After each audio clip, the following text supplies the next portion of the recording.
en quelques mots, on célèbre tous les ans, le 21 février 1921, bien sûr comme un événement tragique, puisqu'on périt ce jour-là, et ces jours-là, non seulement la fine fleur des futurs officiers géorgiens, mais également une partie des combattants géorgiens et nos ancêtres aux uns et aux autres. Ça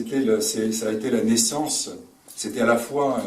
la mort de l'indépendance, mais en même temps la renaissance d'un combat qui s'est poursuivi, aussi bien en Géorgie qu'à l'étranger. Et c'est un combat qui a duré 70 ans. Et puis, dans les années 90, on a entendu ci et là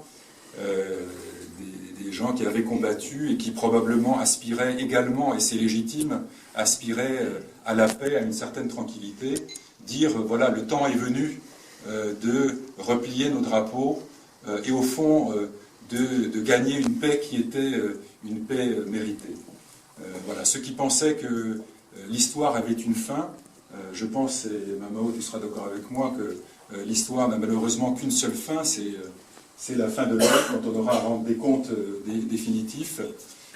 Mais avant, nous avons malheureusement à continuer le combat. Et nous sommes chacun d'entre nous quand je dis chacun d'entre nous, comprenez-moi bien, je pense aussi bien à nos compatriotes géorgiens, aussi bien ceux qui vivent en Géorgie que ceux qui vivent à l'étranger. Nous sommes tous tantôt des vigies, c'est-à-dire des gens qui guettent, qui font attention à l'arrivée des choses et qui se préparent à combattre, tantôt des combattants. Et je crains malheureusement que l'histoire, la fin de l'histoire que tout le monde espérait tant, ne soit malheureusement pas une fin quand on observe les événements récents, à la fois la concrétisation un peu plus d'une annexion annoncée aussi bien du Samachevlot, c'est-à-dire le Sétie du Sud, que de la Prasie. Quand on voit les pas qui sont franchis quand on annexe également la Crimée, et quand on voit ce qui se passe aujourd'hui dans l'est de l'Ukraine, je ne pense pas qu'à un quelconque moment on peut s'estimer affranchi de nos responsabilités. Les événements qui se sont produits il y a 2 jours par l'assassinat d'un des défenseurs de la liberté, Nemtsov, à Moscou, en plein centre et vraiment devant le Kremlin, n'est pas un élément qui permette de nous rassurer. Donc nous sommes malheureusement, et je ne sais pas si c'est un signe des dieux, si nous sommes sur une forme d'élu, mais clairement nous avons apporté une part de ce fardeau. Et je suis certain que chacun d'entre vous, chacun de vos frères,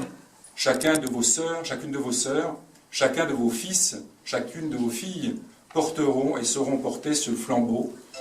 qui est le flambeau de notre combat, qui est le flambeau de notre mémoire, qui est le flambeau de notre histoire. Je voulais simplement ajouter à ça que dans 3 semaines, le 22 mars, nous allons commémorer, Mamao a accepté la possibilité que nous puissions faire un panachvili dans cette église pour commémorer les 135 ans de la naissance d'Al-Zakhan et Moukhwari. Je ne vais pas vous faire l'histoire maintenant, on aura l'occasion d'y revenir, mais ça constitue une étape et un moment extrêmement important de la Géorgie indépendante. C'est quelqu'un qui était membre de l'Assemblée constituante de la Géorgie et qui en même temps était le premier président élu de la Prasie et qui a eu toute sa vie, qui a poursuivi le combat du rapprochement, de la fraternité entre les Géorgiens et les Apras. Et je pense que c'est vraiment aujourd'hui quelque chose de tellement symbolique que ça mérite qu'on rappelle cet événement, qu'on fasse un panachvili ici et qu'on se rende ensuite sur sa tombe au cimetière de Leville. Et je pense qu'il y aura sa petite nièce sera présente ici et je pense beaucoup de Géorgiens. J'aimerais que vous disiez et avertissiez autour de vous le plus largement possible pour cet événement qui est là aussi un événement historique, qui est notre histoire et probablement notre futur, vous soyez tous présents. Alors, on va le savoir tous.